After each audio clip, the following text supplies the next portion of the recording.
Hi guys, welcome to Sisang techno universe. ఈరోజు ఇంకో కొత్త వీడియోతో మీ ముందుకు వచ్చేసాను.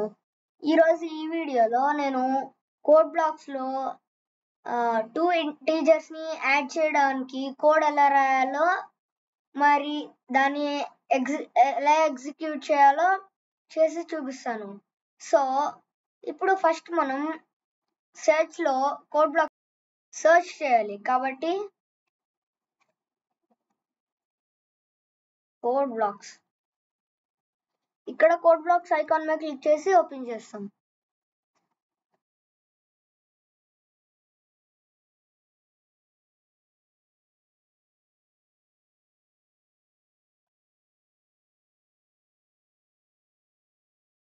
ఇప్పుడు మనము న్యూ ఫైల్ క్రియేట్ చేసుకోవాలి. కాబట్టి ఇక్కడ ఉంది చూడండి న్యూ ఫైల్ ఆప్షన్, దాని మీద క్లిక్ చేసి ఎంప్టీ ఫైల్ సెలెక్ట్ చేసుకొని ఎంప్టీ ఫైల్. ఇప్పుడు దీన్ని మనం సేవ్ చేసుకోవాలి. ఇక్కడ నేను డెస్క్టాప్ సెలెక్ట్ చేసుకొని డెస్క్టాప్ మీద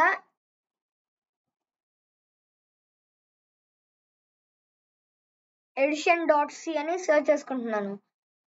ఇక్కడ సేవ్ యాజ్ టైప్ లో మనకి C++ ఫైల్ ని సెలెక్ట్ చేసి ఉండాలి. వేరేది ఏమన్నా సెలెక్ట్ చేసి ఉంటే C++ ఫైల్స్ అని సెలెక్ట్ చేసుకొని ఇప్పుడు సేవ్ ఆప్షన్ క్లిక్ చేయాలి. ఇప్పుడు మనం డెస్క్టాప్ మీద సేవ్ చేసుకోండి ఎడిషన్. ఇక్కడ మనకి మనది వస్తుంది. ఇప్పుడు మనం ఫస్ట్ మన హెడర్ ఫైల్ ని ఇంక్లూడ్ చేసుకోవాలి.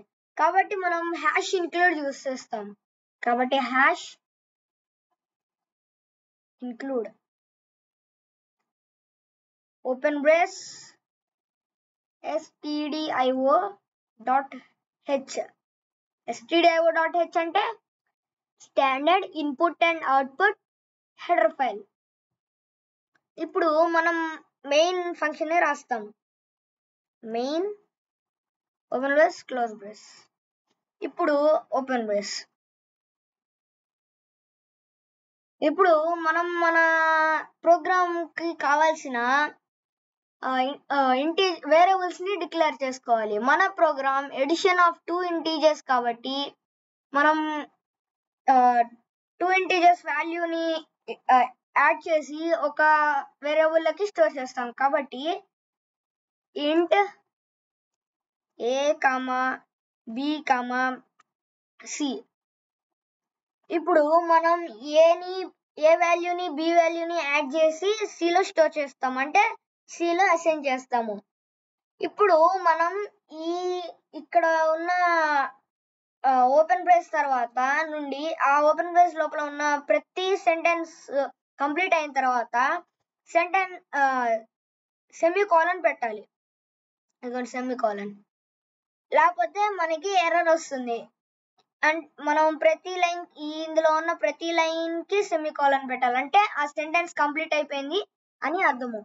ఇప్పుడు మనం ఏ వాల్యూని బి వాల్యూని యూజర్ని అడగాలి. కాబట్టి printf యూజ్ చేస్తాము. యూజర్ కి ఏదైనా ప్రాంప్ట్ ఇవ్వాలి అంటే printf యూజ్ చేస్తాము. కాబట్టి printf open brace double quotes, ఈ డబుల్ కోట్స్ లో enter value for integer a. ఇప్పుడు ఈ సెంటెన్స్ కంప్లీట్ అయిపోయింది కాబట్టి సెమీకోలన్. ఇప్పుడు ఏ కి యూజర్ ఇచ్చిన వాల్యూని మనం రీడ్ చేసుకోవాలి. కాబట్టి scanf యూజ్ చేస్తాము. scanf open brace double quotes, user ఇచ్చే వాల్యూ ఇంటీజర్స్ లో ఉండేది కాబట్టి %d యూజ్ చేస్తాం. %d. ఇప్పుడు డబుల్ కోట్స్ బయటికి వెళ్ళి కామా, ఈ %d అనేది ఏంటంటే యాక్సెస్ స్పెసిఫైర్. ఇప్పుడు మనం కామా తర్వాత ఏ వేరియబుల్ లోకి స్టోర్ చేయాలో చెప్తాము. కాబట్టి యాంపర్సెంట్ యూజ్ చేస్తాము. యాంపర్సెంట్ a తర్వాత సెమీకోలన్. సెంటెన్స్ కంప్లీట్ అయిపోయింది కాబట్టి నెక్స్ట్ ఇప్పుడు b కి కూడా మనము వాల్యూని అడగాలి. కాబట్టి printf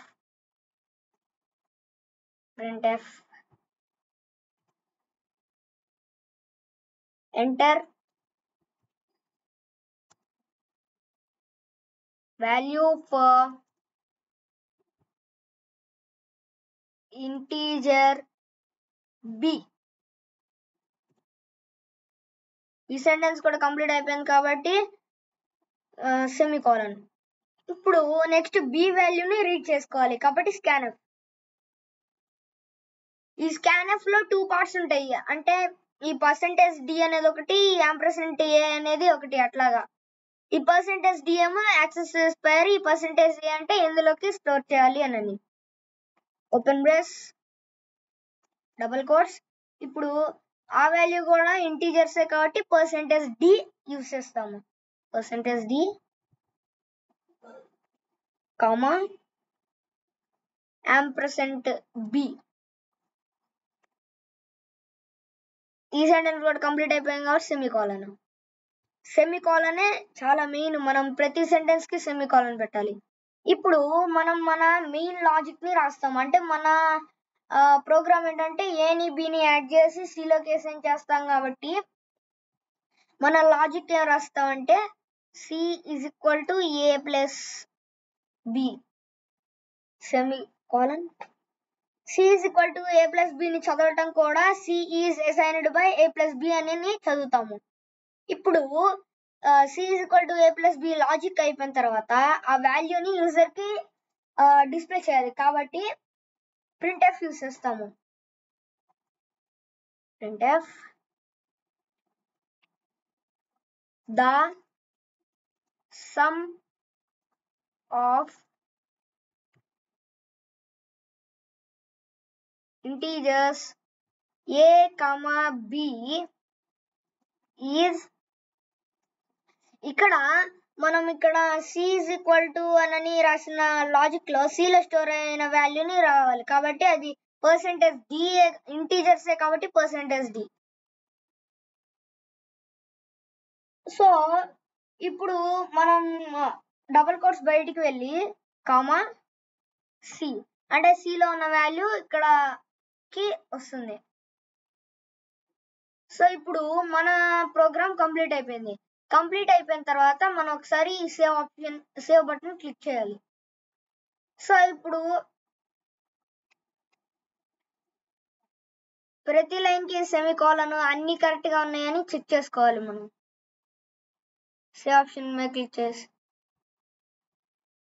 ఇప్పుడు మనము ఇక్కడ బిల్డ్ ఆప్షన్ అని చూడండి, గేర్ ఎల్లో కలర్ గేర్ లాగా ఉంది. దీని మీద క్లిక్ చేస్తాం. బిల్డ్ వన్స్ కోడ్ బిల్డ్ అయిన తర్వాత ఇప్పుడు రన్ ఆప్షన్ ని క్లిక్ చేస్తాము. ఇక్కడ చూడండి enter value for integer a. నేను a కి 5 ఇస్తున్నాను. ఎంటర్.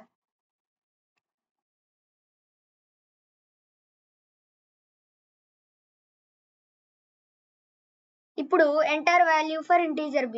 b కి కూడా 5 ఇస్తాను. ఇదిగోండి చూడండి, the sum of integer a, b is 10. 5 + 5 10. ఇప్పుడు ఇంకో నెంబర్ ట్రై చేద్దాం.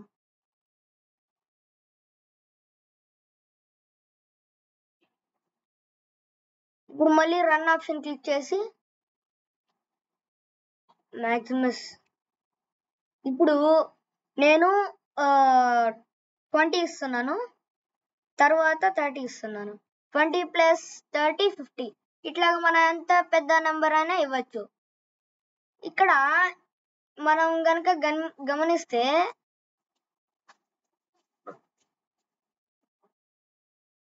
ఇక్కడ ఏ వాల్యూ 9 ఇచ్చాను, ఎంటర్ క్లిక్ చేయగానే నెక్స్ట్ లైన్ లో వచ్చేస్తుంది. ఇట్లా కాకుండా ఈ కర్సర్ ఏదైతే ఉందో అది నెక్స్ట్ లైన్ లోకి వెళ్ళాలంటే ఇక్కడ మనం /n ఇస్తాము. /n అంటే నెక్స్ట్ లైన్ అని అర్థం. ఇక్కడ మనం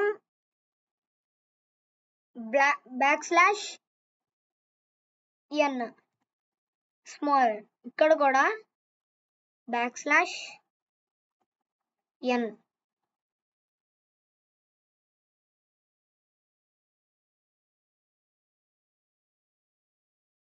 ఇప్పుడు బిల్డ్ ఆప్షన్, ఇప్పుడు రన్.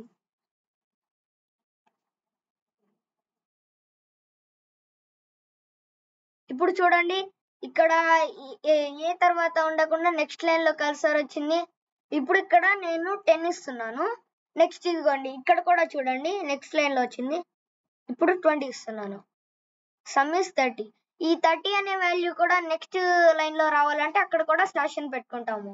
నెక్స్ట్ ఇంకొకటి ఏంటంటే /t అంటే ట్యాబ్ స్పేస్, /t ఇక్కడ కూడా /t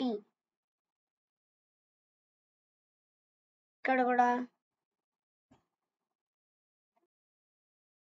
ఇప్పుడు ఇక్కడ /n /t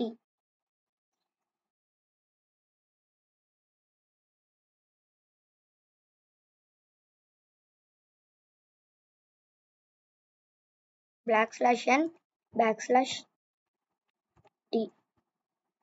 ఇప్పుడు మనం బిల్డ్, ఇప్పుడు రన్ చేద్దాం. ఇప్పుడు చూడండి ఇక్కడ /n పెట్టాము కాబట్టి నెక్స్ట్ లైన్ లో వచ్చింది. మళ్ళీ ఇక్కడ ట్యాబ్ స్పేస్ వచ్చింది, మీరు గమనించారా? ఇప్పుడు చూడండి నేను 50 అని ఇస్తున్నాను, ఇక్కడ స్పేస్ వచ్చింది అంటే మనం /t ఇచ్చాం కాబట్టి. ఇప్పుడు దీనికి 50 ఇస్తాను. ఇదిగోండి ఇక్కడ వాల్యూ కూడా మనకి నెక్స్ట్ లైన్ లో /t పెట్టాం కాబట్టి ట్యాబ్ స్పేస్ లో వచ్చింది. ఇప్పుడు మనం ఇక్కడ ఇంకో /t ఇస్తే ఇంకొద్దిగా స్పేస్ వస్తుంది కాబట్టి ఇంకొద్దిగా /t ఇస్తే బిల్డ్ రన్. ఇప్పుడు 50. ఇప్పుడు చూడండి ఈ 50 ఏమో ట్యాబ్ స్పేస్ లో వచ్చింది, 100 మాత్రం డబుల్ ట్యాబ్ స్పేస్ వచ్చింది, ఎందుకంటే మనం /t 2 సార్లు పెట్టాము. సో ఇప్పుడు మనం ఈ వీడియోలో ఎలా చేయాలో నేర్చేసుకున్నాము. ఇప్పుడు మనకి ఇక్కడ సేవ్ అయి ఉన్న ఈ ఎడిషన్ ని ఓపెన్ చేస్తే కోడ్ బ్లాక్స్ లో డైరెక్ట్ మన ప్రాజెక్ట్ ఓపెన్ అవుతుంది. ఇదిగోండి మన ప్రాజెక్ట్ ఓపెన్ అవుతుంది.